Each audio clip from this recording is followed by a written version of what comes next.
Hey guys, for today's video, I'll be going over Anaxas's kits, relics, Lightcones, etc. to help you properly build him.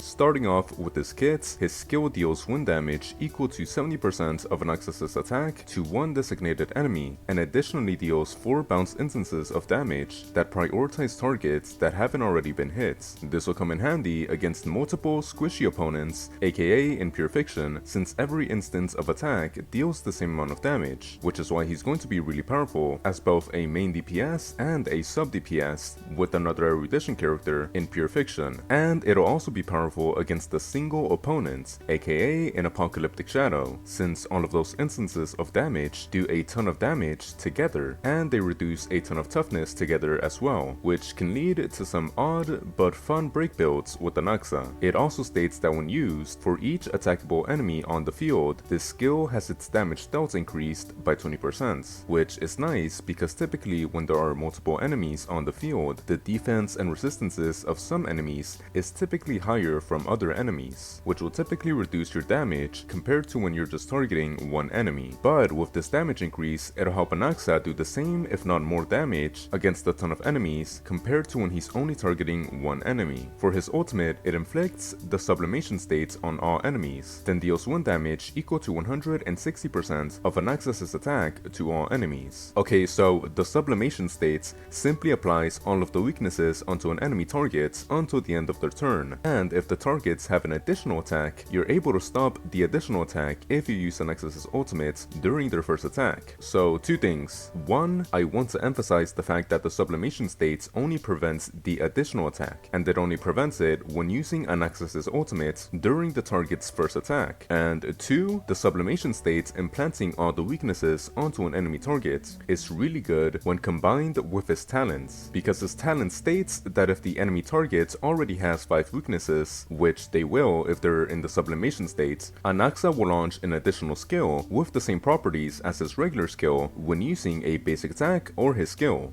And it also states that each time Anaxa lands a hit on an enemy target, he inflicts one weakness of a random type lasting for 3 turns. Thus, his ultimate is really good for quickly applying the necessary amount of weaknesses onto all the enemies so that Anaxa can use his additional skill after using his regular skill, which will typically result in at least one enemy on the field having 5 or more weaknesses even after they're out of their sublimation states, which will allow Anaxa to continue using his additional skill for at least that entire wave. Anyways, that's just a really good combo you can do at the beginning of every wave, since it gives Anaxa access to the additional skill provided by his talents for pretty much the entire battle. Now, because he's able to do 2 skills in one turn, he's going to synergize incredibly well with Ceridra, since Ceridra can copy those 2 skills he does in one turn and let him do up to 4 skills in one turn, which will be more than enough toughness reduction for any single boss and will do insane damage, especially for Pure Fiction. Anyways, for the rest of his talents, it states that the weaknesses implanted prioritize weaknesses that haven't already been implanted, which fixes the issue that Silverwolf used to have. It also states that Anaxa deals 30% more damage to enemies with 5 or more weaknesses, and the additional skill does not consume any skill points, and cannot trigger this effect again, which incentivizes you even more to implant 5 or more weaknesses, and it also makes it so that you don't drain through your skill points, and so that you can't just infinitely spam skills. His talent also states that if the target has been defeated before the additional skill is used, it will be cast onto one random enemy instead, which means that if you defeat an enemy with the first skill, the additional skill will just go off on another enemy, and it will even activate on the next wave if the enemy you defeated was the last enemy on the current wave, which will help a lot with implanting enough weaknesses to allow Anaxa access to the additional skill for the entire battle. Oh, and also, even though this isn't stated in the talents, Anaxas's weakness implant doesn't work like Silverwolf, in the sense that once you weakness break an enemy by using an added weakness, the enemy's resistance to that type won't be reduced like normal, but instead, their regular resistance, aka the resistances they had before any of Anaxas's implanted weaknesses, will be lowered instead. So don't try and use him as a type of supportive nihility character like Silverwolf because they play two completely different roles. For his major traces, his first major trace states that when using his basic skill, it additionally regenerates 10 energy, which is kinda meh since you'll mostly be spamming his skills, but it's pretty good for his energy in case you can't afford to use up more skill points. And at the start of the turn, if there are no enemy targets in the qualitative disclosure states, which just means that if there are no enemy targets with 5 or more weaknesses implanted onto them, he immediately regenerates 30 energy, which will be really helpful at the start of battle for quickly getting access to his ultimate and thus access to the additional skill from his talents. For his other major trace, it states that if there is only one erudition character on the team, Anaxa gets 140% crit damage, and if there are 2 erudition characters on the team, the entire team will get 50% damage dealt, which kinda sucks because these effects don't stack,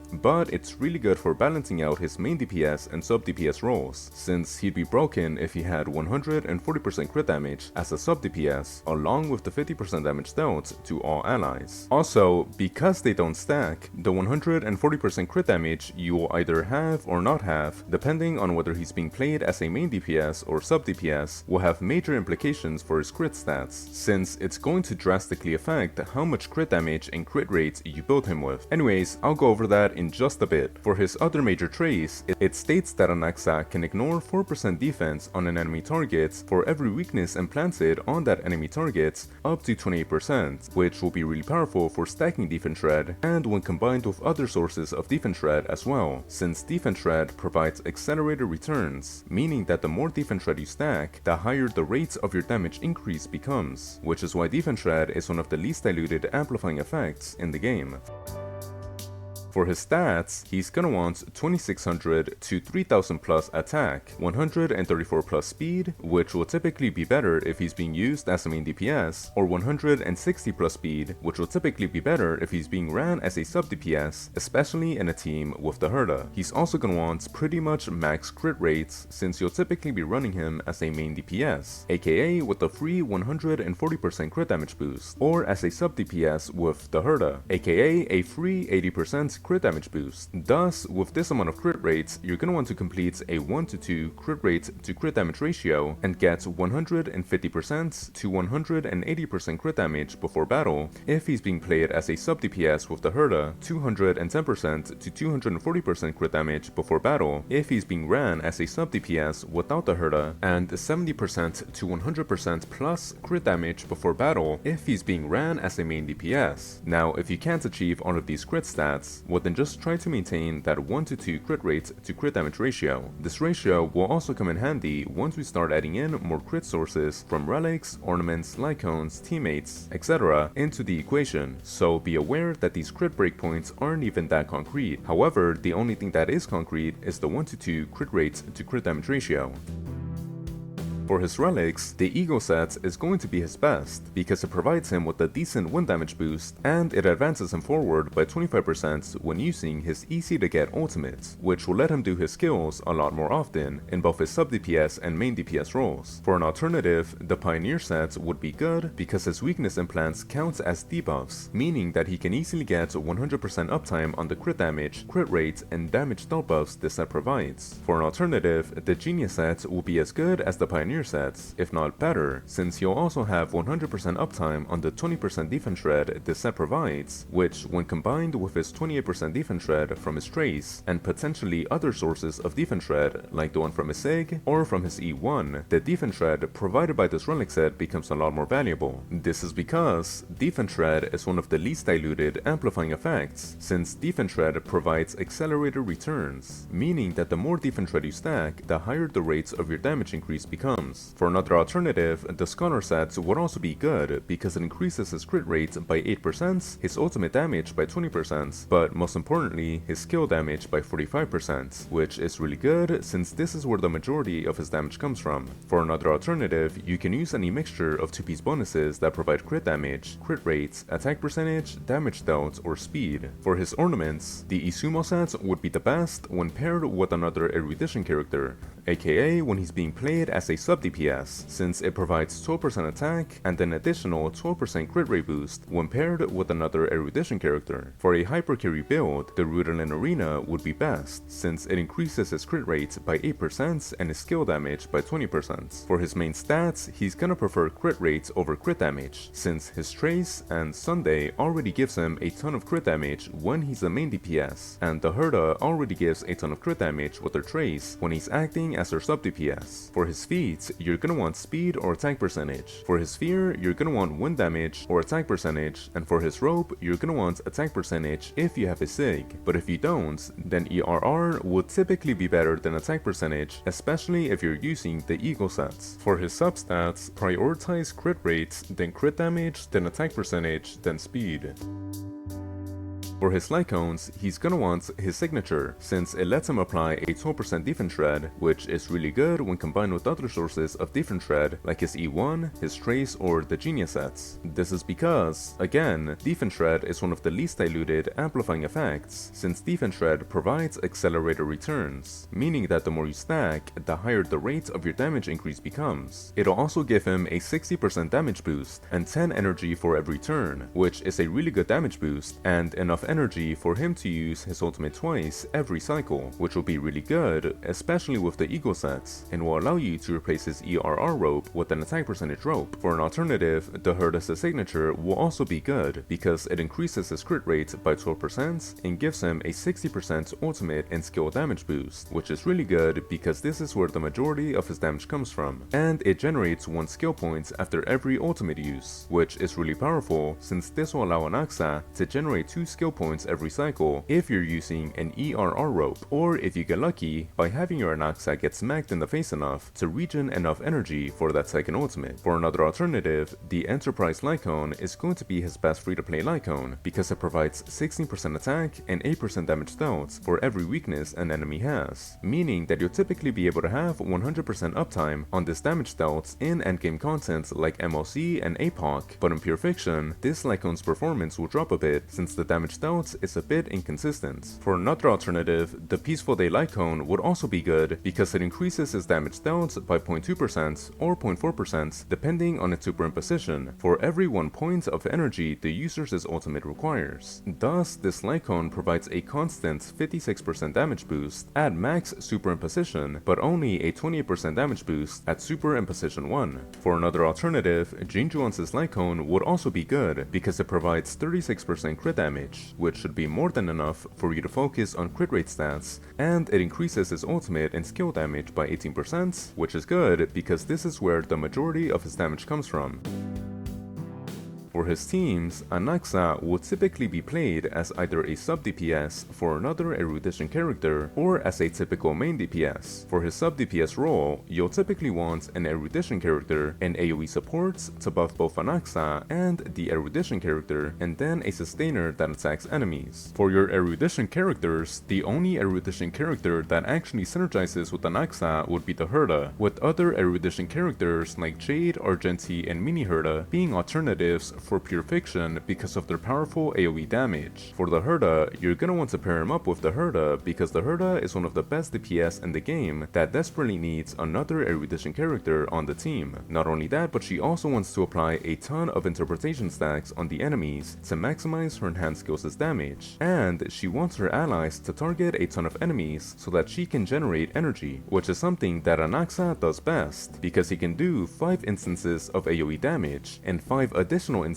of AoE damage with this additional skill all in 1 turn. Also, Anaxa can provide a 50% damage stealth boost to all allies if there's one other erudition character on the team, which again, this will suck a bit because that means he won't get 140% crit damage, but that's low-key fine because the Herda is powerful enough to compensate for this DPS loss, and because the Herda provides 80% crit damage to all allies when there is one other erudition character on the team. For Jade, Jade is going to synergize extremely well with Anaxa in Pure Fiction because Anaxa can target multiple enemies multiple times, which will generate a ton of stacks for Jade's AoE follow-up attack that'll obliterate any wave in Pure Fiction. For Argenti, the only synergy Anaxa has with Argenti is between his weakness implants and Argenti's second ultimate bounce damage. This is because if Anaxa can implant the physical weakness onto an enemy, which chances are he will, Argenti can use his second ultimate to do a ton of bounce damage that'll obliterate the enemy's toughness. For miHoYo, the only synergy Anaxa has with miHoYo is between his weakness implants and her trace. This is because if Anaxa can implant an ice weakness onto an enemy, which chances are he will, miHoYo will be able to freeze the enemy and do 20% more damage to them. For your AoE support, you're gonna want Trippy, Cypher, Robin, Silverwolf, or Ruan-Mei. For Trippy is going to be the best AoE support for a sub-DPS Anaxa with the Herda because she does one AoE follow-up attack when an ally uses their ultimates after using her own ultimate, which Anaxa can easily do twice in a cycle with an ERR rope or his SIG. She's also going to provide the best AoE amplifying effects and can even use the triple D Lightcone to advance all allies forward by 24%, which is going to synergize extremely well with Anaxa's ego sets, so she's definitely the best. For Robin, she's going to provide really good AoE amplifying effects and can advance all allies forward by 100%, which will be really good for getting everyone's energy up, but especially good for quickly getting Anaxa's energy up so that he can quickly use his ultimate to prevent a boss's additional attack, which with bosses like Hule, this combination is going to be extremely powerful for sustaining against a really powerful additional attack. Not only that, but Anaxa can act twice per turn, which will let him activate Robin's sub-DPS far more frequently than other units. For Cypher is really only going to be good because she can do a follow-up attack every turn, which will help generate energy for the Herda and apply interpretation stacks. For Silverwolf is going to be really good with Anaxa, especially if Anaxa has a SIG or the Genius sets because she provides a ton of defense shred that can stack up to almost 100% defense shred. This is going to be incredibly powerful because defense shred is one of the least diluted amplifying effects, since defense shred provides accelerated returns, meaning that the more you stack, the higher the rate of your damage increase becomes. Now, the only reason I say almost 100% is because running both the Genius sets and his signature will overcap on defense shred significantly, and simply running the Genius sets will also overcap on defense shred, which you don't want to do because once you reach 100% defense shred, any more defense shred doesn't increase your damage at all, so you'll just be wasting stats. Thus, if you are going to use Silverwolf, I recommend sticking to the equal sets and would suggest going for his LC or his E1, since it lets him shred up to 97% defense shred with the SIG and 101% with his E1, which will result in at least 100 plus more DPS with the SIG and 110% more DPS with his E1. Also, Silverwolf wants to spam her AoE ultimates, which can be helpful for providing energy to the Herda and implanting interpretation stacks. For Ruan-Mei, she only has one real synergy with Anaxa, and that's between his weakness implant and Ruan-Mei's delayed action effect from her ultimate.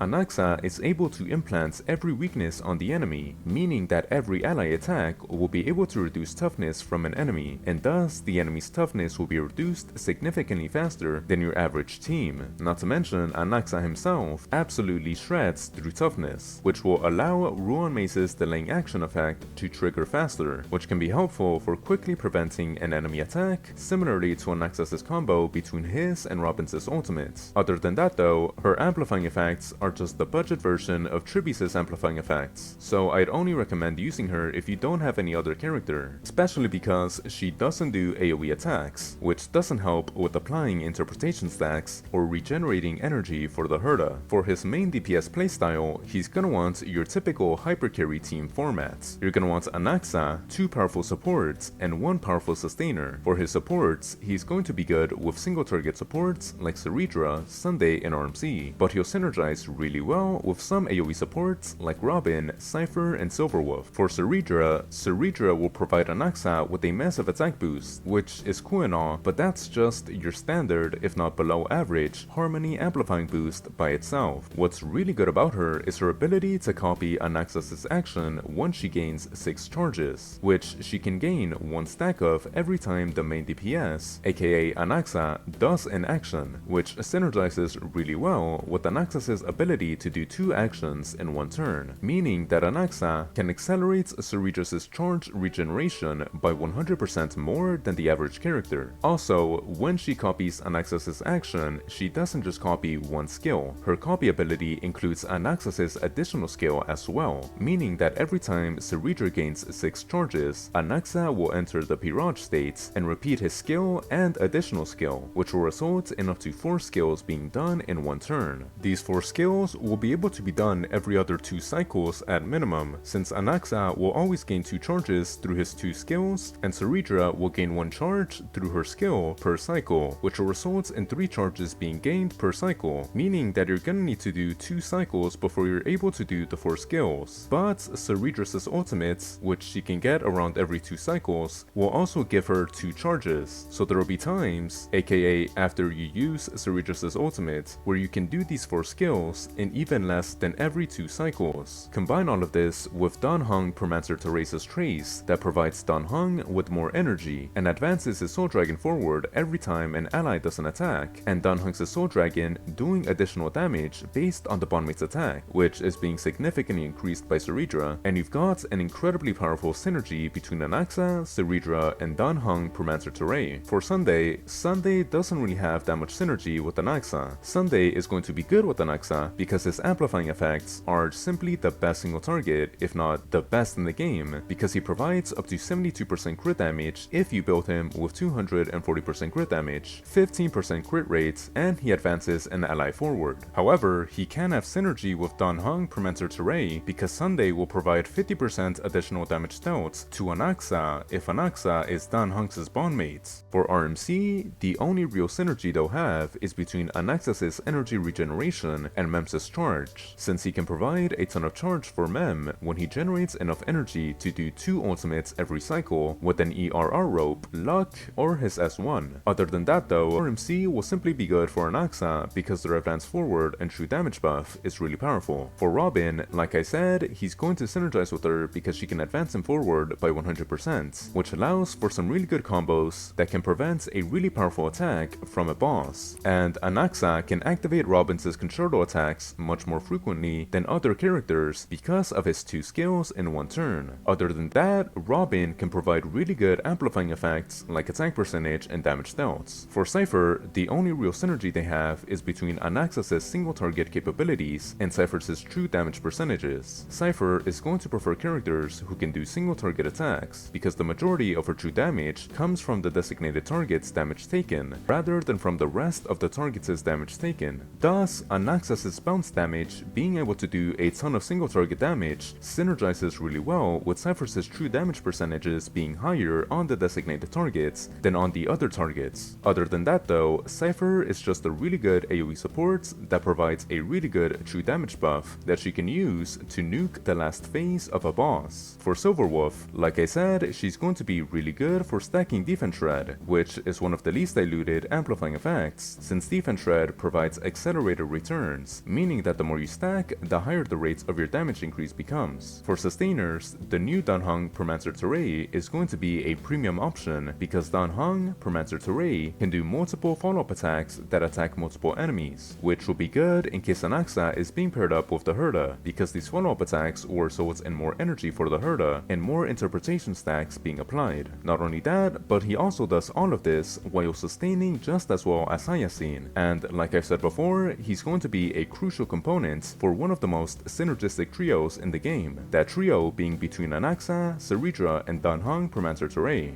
Not only that, but he'll also synergize with Sunday as well, since he'll allow Anaxa to get 50% damage dealt when paired up with Sunday. Hyacinth is also another premium option because she can too do AoE follow-up attacks and sustain really well. For other alternatives, Lingsha and Aventurine would be good because they too can do follow-up attacks that attack multiple targets, which would be good in case Anaxa is being paired up with the Herda, and HuoHuo is going to be the worst, but still a viable alternative because she can compensate for her lack of synergy with the Herda's trace that provides the Herda with energy for every enemy attacked by an ally with her own ultimate energy. For his Eidolons, his E1 states that after using a skill for the first time, he recovers 1 skill point, which is alright since it's only 1 skill point a battle, not 1 skill point every time he uses a skill. It also states that when using a skill to hit enemy targets, he decreases the target's defense by 16% lasting for 2 turns, which is good for stacking defense shred, which is one of the least diluted amplifying effects, since defense shred provides accelerated returns, meaning that the more you stack, the higher the rates of your damage increase becomes. Thus, because this Eidolon doesn't provide that much defense shred, it'll typically result in 11% more DPS. For his E2, it states that when enemy targets enter the battlefield, it applies 1 random weakness to enemies, prioritizing weaknesses that aren't already on the enemy, and it reduces their all-type res by 20%, which is really good for letting Anaxa access his talent's additional skill, since you want to apply as many weaknesses as possible as soon as possible at the start of the battle. The all-type res reduction is also a nice amplifying effect that lasts for the entire battle, which will typically result in a 22% increase to his DPS. For his E4, it states that when using a skill, it increases his attack by 30%, lasting for 2 turns, up to 2 times, which is a really good attack buff that increases his DPS by 36%. But like every other E4, this Eidolon will simply act as a stepping stone for E6 because E4s are really expensive. For his E6, it states that the damage dealt by Anaxa is 130% of the original damage,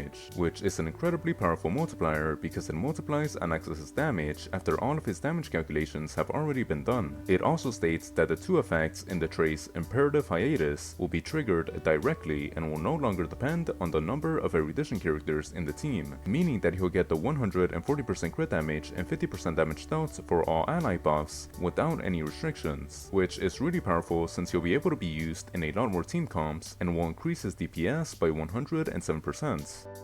For my investment recommendations, because his E2 increases his DPS by 22%, while his S1 only increases it by 18%, and his E1 by only 11%, I would recommend going for his E1 if you have the Herda's signature, since it increases his DPS by around 15%, which is pretty close to 18%. I would also recommend going for his E1 if you have enough currency to also get his E2, since his E2 is better than his S1, but if you can only invest into one option, I'd go for his S1 over his E1. Thus, prioritize getting his E2 if you can, and if not, then prioritize his S1 before his E1.